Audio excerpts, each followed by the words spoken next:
Assalamualaikum warahmatullahi wabarakatuh. Perkenalkan, nama saya Nur Apriliana Rahmah, Sarjana Keperawatan Nurse. Saya peserta Latsar CPNS, golongan 3 angkatan 10 kelompok 2. Di sini saya ingin mempresentasikan tugas individu learning journal anti korupsi. Pengertian. Menurut Undang-Undang Nomor 31 Tahun 1999 yang diperbarui menjadi Undang-Undang Nomor 20 Tahun 2001 tentang korupsi, korupsi adalah perbuatan untuk memperkaya diri sendiri atau korporasi yang dapat merugikan keuangan atau perekonomian negara.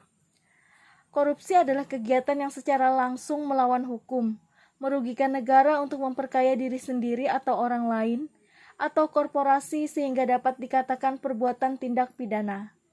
Pengertian tindak pidana sendiri adalah suatu perbuatan yang diancam dengan pidana oleh undang-undang yang bertentangan dengan hukum, dilakukan dengan kesalahan oleh seseorang yang mampu bertanggung jawab. Korupsi menyebabkan kerusakan baik dalam ruang lingkup pribadi, keluarga, masyarakat, dan kehidupan yang lebih luas, berlangsung dalam kurun waktu yang panjang. Korupsi adalah tindakan pengkhianatan terhadap amanah yang dipercayakan kepada seorang pegawai. Tujuan dari pembelajaran anti korupsi, yaitu agar kami para peserta Latsar mampu mengaktualisasikan nilai-nilai dasar anti korupsi di dalam memimpin, mengelola, dan juga melaksanakan tugas jabatan, sehingga mampu membentuk perilaku yang amanah, jujur, serta berperan dalam mencegah korupsi di lingkungan tempat kita bekerja.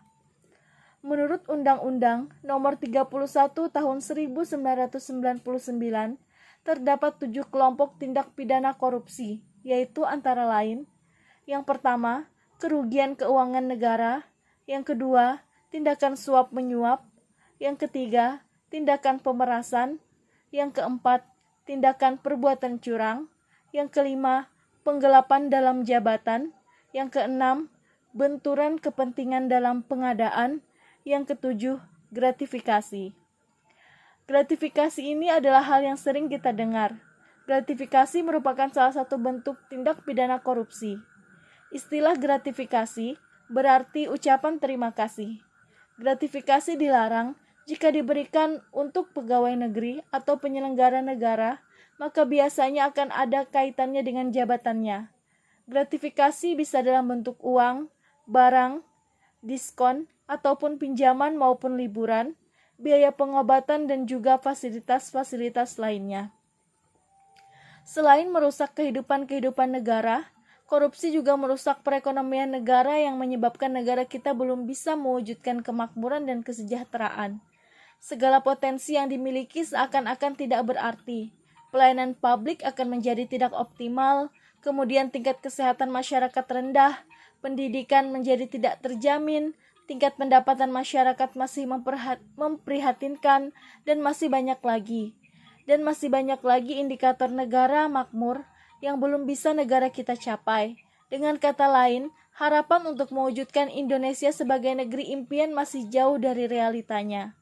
Sehingga dapat kita simpulkan bahwa korupsi ini merupakan suatu hal yang harus selalu dihindari dan bahkan harus ditiadakan.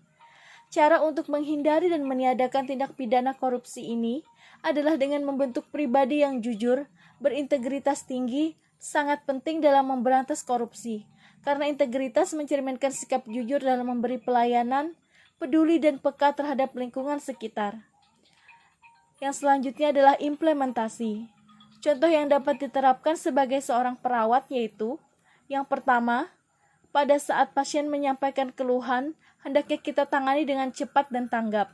Yang kedua, harus menolak pemberian hadiah dalam jenis apapun dengan tegas dan berani.